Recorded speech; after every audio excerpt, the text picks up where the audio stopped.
Ben Stokes और Brendon McCullum ने वो करके दिखाया जो कोई नहीं कर पाया पिछले 14 साल में। 5,468 दिन, जी हां, 19 टेस्ट मैच, इतनों के बाद पहली जीत नसीब हुई है। और बेन स्टोक्स और ब्रेंडन मैकलम की ये साइड सिर्फ एक चीज जिसमें मास्टर करती है, वो है चेजिंग। भाई सेकंड फास्टेस्ट रन रेट के साथ इन्होंने चेस करके बताया कि वो जो आप 0-0 वाला ख्वाब देख रहे थे वो तो नहीं होने वाला। और बेन स्टोक्स पाकिस्तान में टेस्ट सीरीज जीती, इंडिया में टेस्ट मैच जीता, न्यूजीलैंड में टेस्ट सीरीज जीती, ऑस्ट्रेलिया में 15 साल के बाद अब टेस्ट मैच जीता है, एशेज घर पर ड्रॉ की है। इंग्लैंड के जब आप कैप्टन की बात करते हो तो विनिंग परसेंटेज में सबसे ऊपर है। तो इंग्लैंड के one of the greatest captain जिनको सबने रूल आउट कर दिया था, आंखों में आंसू थे जो रूट के भी और कमेंट्री कर रहे स्टुअर्ट ब्रॉड के भी, क्योंकि उनको पता है कि ये सिर्फ 2 दिन में टेस्ट मैच नहीं खत्म हुआ है, बल्कि ऑलमोस्ट 15 साल का इंतजार खत्म हुआ है। जी हां, इतिहास रचा गया। Josh tongue player of the match. Australia versus England Ashes series का चौथा टेस्ट मैच 3-0 से ऑस्ट्रेलिया ऑलरेडी जीत चुकी थी और ये टेस्ट मैच अब 4 विकेट से जीता है इंग्लैंड ने और इसी के साथ अपनी 14 साल के लंबे इंतजार के बाद पहली जीत दर्ज की है, जिसके हीरो बॉलर्स रहे। क्योंकि स्टीव स्मिथ ने वैसे लड़ाई अच्छी लड़ी, नो डाउट, मिचेल स्टार्क ने, जे रिचर्डसन ने, सबने कोशिश की, लेकिन आखिर में जीत बेन स्टोक्स की हुई।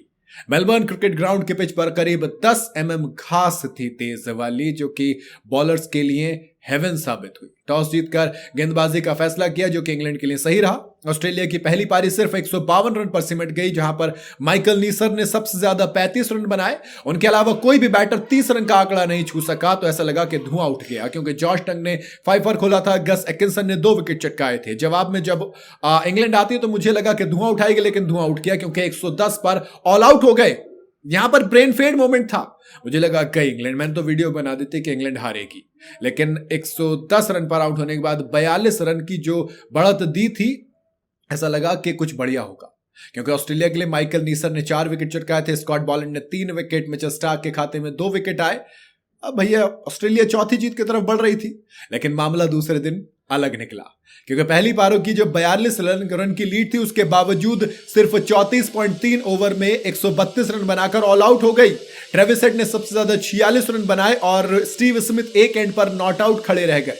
वहां पर ब्राइडन कार्स ने कहर बरसाया, 4 विकेट उन्होंने चटकाए। कैप्टन बेन स्टोक्स ने भी 3 विकेट चटकाए और टोटल के लिए चेज करने के लिए मिला 175 का। भाई इतने रन बने नहीं थे कभी भी चौथी इनिंग में, यहां इस पूरे टेस्ट मैच में, लेकिन जैक क्रॉली और बेन डकेट ने पहले रन के लिए जो 51 रन की पार्टनरशिप जोड़ी, जैक क्रॉली 37, बेन डकेट 34, वहां से इंग्लैंड इस सीरीज में धुआं उठाने के लिए तैयार था, पहली जीत के लिए तैयार था। इस हाफ सेंचुरी वाली जो पार्टनरशिप के बाद जेकब बेथल ने कमाल की पारी खेली और अपनी इस टीम को 14 साल के बाद पहली जीत दर्ज कराई, क्योंकि ये जीत थोड़ी सी खास है। इससे पहले ऑस्ट्रेलिया को उसी घर में आखिरी बार 2011 में हराया था।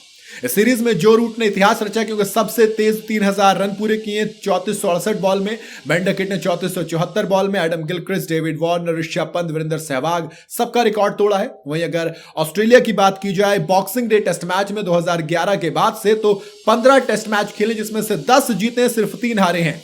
एक ऑस्ट्रेलियन 2018 में इंडिया ने हराया था, एक इंडियन 2020 में हराया था और अब इंग्लैंड ने 2025 में, और 2 ड्रॉ रहे हैं। ये 7वां एशेज टेस्ट मैच था जहां पे 4th इनिंग का टोटल सबसे बड़ा था और इस सबसे बड़े रन चेज में कौन जीता है? जीते हैं इंग्लैंड। आखिरी बार 2019 में हेडिंगली में, वहां पर भी यही हुआ था, तब भी इंग्लैंड जीती थी। ये तीसरी बार है जहां पर ऑस्ट्रेलिया सबसे हाईएस्ट 4th इनिंग टोटल देती है, वो बनता है 414, वाकई में बनाया था पर्थ 2008 में, यहां पर सेकंड हाईएस्ट था और अब ये ऑप्टा स्टेडियम में आखिरी मंथ हुआ था पर्थ के। हाईएस्ट रन रेट्स की बात की जाए, जब आप 150 से ऊपर चेस कर रहे हो तो 7.23 ऑस्ट्रेलिया ने अभी पर्थ में यहीं पे चेस किया था 205, और अब इंग्लैंड ने 5.5 मेलबर्न में चेस कर डाला। ऑस्ट्रेलिया नंबर 2 पर, ऑस्ट्रेलिया नंबर 1, इंग्लैंड नंबर 2 पर, यानी कि दोनों की दोनों टीमें टू एंड पे क्रशिंग है लड़ाई, और लड़ाई जबरदस्त चल रही है।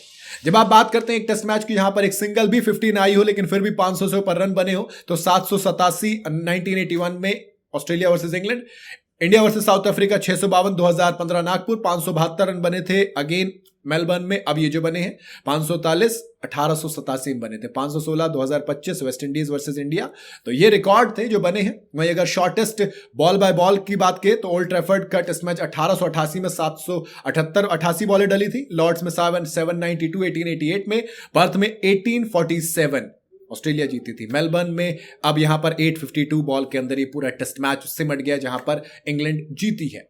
जब 2 दिन के अंदर टेस्ट मैच की बात करें तो लॉर्ड्स में 1888 में, ओवल में 1888 में, मैनचेस्टर में 1888 में, ओवल में 1819 में, नॉटिंघम में 1921 में और पर्थ में 2025, मेलबर्न में 2025। तो ये जरा खास है। हालांकि पिच पर सवाल उठेंगे, बाकी आपका क्या कहना है वो आप कमेंट में जरूर बताइएगा।